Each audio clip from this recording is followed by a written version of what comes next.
नमस्कार दोस्तों, मैं हूं अमित और आप देख रहे हैं नॉलेज नूर। दोस्तों, मेरे एक व्यूअर ने जानना चाहा है कि जब भी भारतीय रेलवे के द्वारा किसी भी स्पेशल ट्रेन को चलाया जाता है तो उसमें लंबी लंबी वेटिंग रहती है।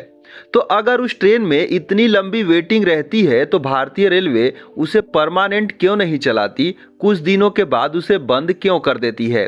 तो दोस्तों, क्वेश्चन बहुत ही इंटरेस्टिंग है। सो आज के इस वीडियो में हम इसी के बारे में डिस्कस करेंगे और समझने की कोशिश करेंगे कि भारतीय रेलवे के द्वारा चलाए गए स्पेशल ट्रेनों को वह कंटिन्यू क्यों नहीं रखती, बाद में वह उसे बंद क्यों कर देती है। तो दोस्तों, जैसा कि आप सभी को पता है, कोई भी स्पेशल ट्रेन जो चलाई जाती है वह पब्लिक की डिमांड पे चलाई जाती है। मतलब कि अगर किसी त्योहारी सीजन में या फिर किसी ऐसे सिचुएशन में जहां पर भीड़ भाड़ ज़्यादा हो जाती है तो भारतीय रेलवे कुछ स्पेशल ट्रेनों को चलाती है ताकि यहां पर पैसेंजर लोग अपने गंतव्य तक जा सकें और उनको कोई भी प्रॉब्लम ना हो। लेकिन दोस्तों, ये जो सिचुएशन होती है कुछ ही समय के लिए होती है। ऐसे में अगर मान लीजिए कि कोई दिवाली या दशहरा का टाइम हो और ऐसे में लोग घर जाना चाहते हैं तो यहाँ पर लंबी वेटिंग देखने को मिलेगी। तो इस सिचुएशन में भारतीय रेलवे वहाँ पर या फिर जिस रूट पे भीड़ है उसमें जो है इन स्पेशल ट्रेनों को चलाती है। लेकिन दोस्तों, होता क्या है कि जब ये ट्रेन चल जाती हैं तो लोग अपने घर को आ जाते हैं या फिर छुट्टी वगैरह मनाकर वापस आ जाते हैं, तो वो जो भीड़ होती है वह नॉर्मल हो जाती है। तो इस कंडीशन में वहाँ पर उन ट्रेनों को कंटिन्यू रख पाना रेलवे के लिए प्रॉब्लम होगा, क्योंकि उनका जो ऑपरेशनल कॉस्ट है वो भी नहीं निकल पाएगा।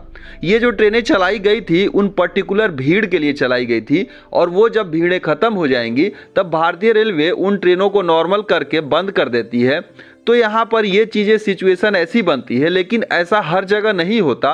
कुछ रूट पर होती क्या है कि ये जो परमानेंट जो है स्पेशल ट्रेनें चलती रहती हैं, जहाँ पर कंटिन्यू भीड़ है वहाँ पर इन ट्रेनों को चलाया जाता है, जिससे रेलवे को अच्छी रेवेन्यू आती रहती है। दोस्तों, एक दूसरा टेक्निकल रीजन भी होता है कि उन ट्रेनों को कंटिन्यू नहीं कर सकते, क्योंकि ऑपरेशनल कॉस्ट के साथ साथ ट्रैफिक लोड भी होता है। जहां पर अगर ट्रैफिक लोड ज़्यादा होता है तो उन ट्रेनों को कंटिन्यू नहीं कर सकते, क्योंकि उस जो है पर्टिकुलर टाइम पर उतने ही ट्रेनों को उस ट्रैक से गुजारना होता है, जो कि रेलवे का एक ऑपरेशनल जो है पैरामीटर होता है जिसे पूरा करते हुए ट्रेनें चलती हैं। तो दोस्तों, यहाँ पर कुछ ये रीजन है जिसके चलते अगर कोई स्पेशल ट्रेनों को चलाया जाता है तो उन्हें भारतीय रेलवे परमानेंट नहीं करती, जहां पर इन सारी चीज़ों को ध्यान में रखकर उसे जो है परिचालन किया जाता है। तो उम्मीद करते हैं आपको चीज़ें समझ में आई होंगी। सो इस वीडियो बस इतना ही, मिलते हैं एक दूसरे वीडियो में, तब तक के लिए धन्यवाद।